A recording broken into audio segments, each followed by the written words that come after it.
Buenas compañeros, yo soy Luis Antonio Chapinal Reyes y voy a hablar sobre la poesía romántica inglesa. Inglaterra, junto con Alemania, es la cuna del romanticismo.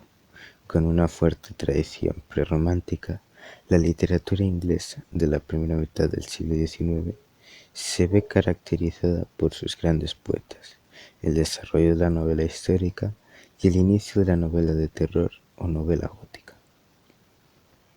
En el siglo XVIII, varios escritores anticipan el romanticismo. James Thomson muestra en su lírica el paisaje como reflejo de las emociones internas del propio poeta. Edward Young escribe Las noches, un poema que introduce el ambiente nocturno y terrorífico característico de muchas de las obras románticas. Thomas Gray, en su elegía escrita en un cementerio de aldea, localiza en un camposanto el asunto de esta poesía que tanto influirá en la ambientación de esta literatura. Sin embargo, la gran figura que anunció el estilo fue William Blake, poeta y pintor de un simbolismo muy personal y creador de imágenes oníricas que preludían las inquietudes de románticos que vinieron posterior a él.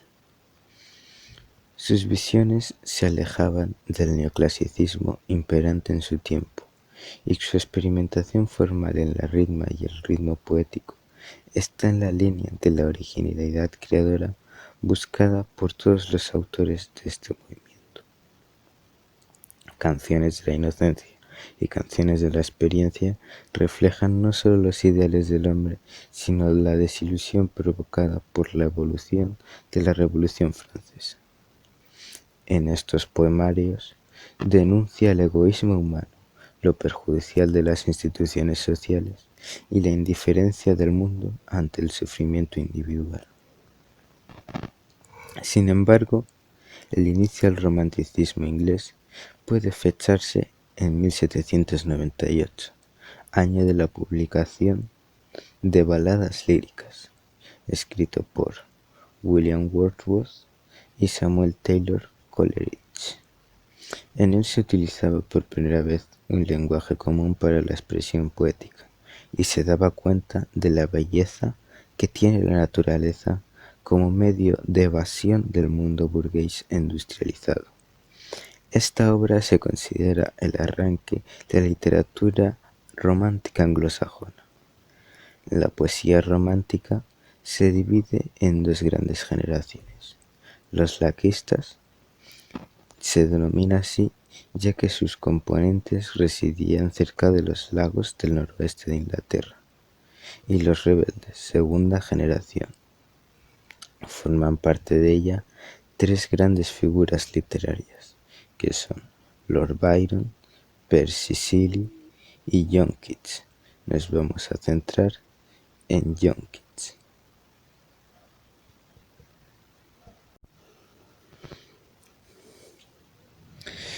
John Keats nació en Londres el 31 de octubre de 1795. Era hijo del propietario de una caballeriza que murió debido a una caída de caballo cuando John contaba con tan solo 7 años de edad.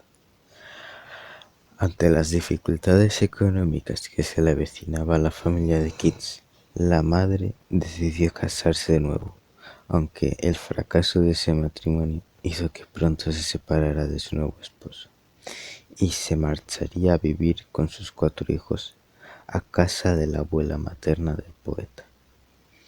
En 1810 su madre murió de tuberculosis, quedando a partir de ese momento bajo la tutela de su abuela. A pesar de esas dificultades, John asistió a buenos colegios y recibió una educación privilegiada. A la edad de 15 años se dice que ya traducía los clásicos de latín y griego, y que de aquella época datan sus primeros poemas.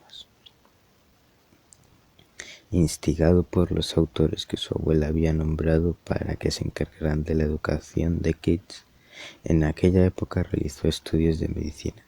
En concreto, fue aprendiz de cirujano, que fue abandonando poco a poco para dedicarse por entero a la literatura. Tras varios años de estudios, logró graduarse en farmacia, oficio que apenas desempeñó. En esos mismos años conoció al poeta y editor Leigh Hunt, con quien entabló una estrecha relación de amistad y que le dio a conocer a los autores románticos más conocidos de su época, entre ellos Percy Shelley, el marido de Mary Shelley, y el propio Lord Byron. De 1816 datan los primeros poemas importantes de Keats, entre los que destacan A imitación de Spenser, Oh soledad si pudiera morar contigo, y al examinar por primera vez la introducción de Homero por Chapman. En 1817 publicó su primer poemario completo, Poemas, que no tuvo una buena acogida de público y mucho menos una buena crítica, y que sumió al autor, ya de por sí inseguro de la calidad de su obra, en un profundo estado de tristeza. En 1818, Keats publicó su segundo libro, Endymion, un extenso poema épico en el que, adaptando el mito griego de Endymion y la diosa Luna, describe la búsqueda de un mundo ideal en el mundo real a partir de las experiencias oníricas. Al igual que la obra anterior, Endymion recibió buenas críticas por su extensión y complejidad. Incluso algún crítico le aconsejó a Keats que abandonara la literatura. Todas estas críticas venían motivadas por el hecho de que Keats era el protegido del lector Leigh Hunt, que tenía muchos enemigos contrarios al movimiento romántico. Sin embargo, la mala acogida de sus libros hizo que Keats se sintiera cada vez más inseguro, lo que condicionó su estado de ánimo y la forma en que afrontó su trabajo posterior. 2 años después, Keats enfermó de tuberculosis, enfermedad que, como ya mencioné antes, había acabado con la vida de su madre, y de aquella época data su relación con Fanny Bray, con quien se comprometió en 1819. Precisamente de ese último periodo de la vida de Keats proceden sus mejores obras, entre las que destaca sobre todas el libro de poemas Lamia, Isabela, La víspera de Santa Inés y otros poemas, considerados por muchos su mejor creación poética. En 1820, siguiendo los consejos de sus médicos y ante el agravamiento de su estado de salud, se trasladó a Nápoles y luego a Roma, donde falleció a la edad de 25 años el 23 de febrero de 1821.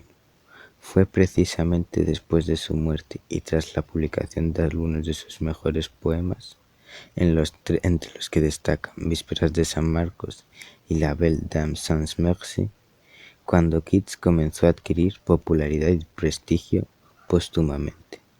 A partir de su poesía, su extenso epistolario es considerado por muchos críticos como de los mejores escritos hallados en la lengua inglesa.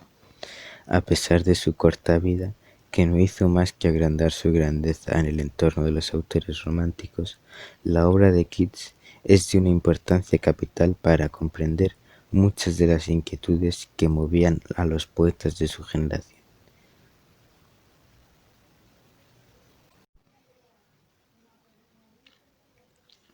La obra poética de Keats se caracteriza por un gran control del lenguaje y unas poderosas imágenes que evocan el lado sentimental del autor.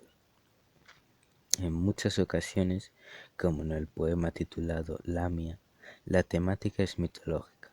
En él Keats relata una historia en la que el dios Hermes oye hablar de una ninfa cuya belleza es, en apariencia, inigualable.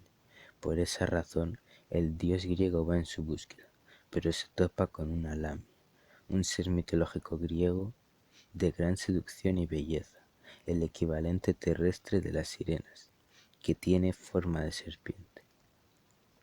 Esta confiesa a Hermes que conoce la identidad de la ninfa que él anda buscando y que se la revelará si él le devuelve su forma humana, a lo que Hermes accede, Una vez cumplido el trato, Hermes da con la ninfa de inigualable belleza y se marcha con ella, mientras que la Lamia va en busca de Licio, un joven del que ella está enamorada.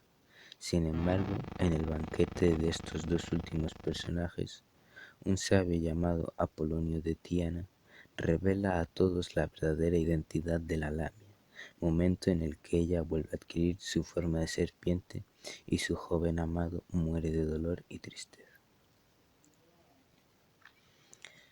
En otros poemas, como en Oda a una urna griega, el autor le basta la contemplación de una urna griega para dar inicio a una conversación en la que el poeta trata de averiguar los misterios que la urna encierra.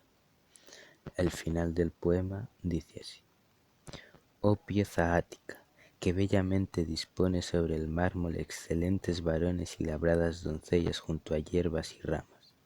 Tú excedes, callada forma, al pensamiento como la eternidad. Oh fría égloga, cuando la edad consume esta generación, continuarás en medio de otro dolor que el nuestro, como amiga del hombre al que dices: la belleza es verdad, la verdad es belleza. Esto es cuanto sabes y saber necesitas. Un motivo similar, poca importancia, como el encuentro con un ruiseñor, le sirve a Keats para hablarnos de la oposición existente entre los ideales y la fugacidad del mundo natural y físico. Movido por las alas de la poesía, el autor recorre con su canto las principales preocupaciones de un hombre sumido en intensas tribulaciones existenciales. Así son los últimos versos en los que muestra que todo es efímero salvo los sentimientos. Pero tú no naciste para la muerte, oh pájaro inmortal. No habrá gentes hambrientas que te humillen. La voz que oigo esta noche pasajera fue oída por el emperador antaño y por el rústico. Tal vez el mismo canto llegó al corazón triste de Ruth, cuando, sintiendo nostalgia de su tierra, por las extrañas mieses se detuvo llorando. El mismo que hechizara a menudo los mágicos ventanales, abiertos sobre espumas de mares azarosos, en tierras de hadas y de olvido. Como puedes apreciar, nos encontramos ante una poética en la que aparecen los temas más significativos del romanticismo: la sensualidad, la naturaleza trágica de la existencia humana, la fugacidad de las cosas físicas frente a la inmortalidad de los ideales. Todo ello hace de John Keats un exponente fundamental para comprender cuáles eran las preocupaciones y anhelos de los jóvenes autores del siglo XIX, así como las razones que les llevaban a realizar profundos viajes existenciales hacia el interior de sí mismos.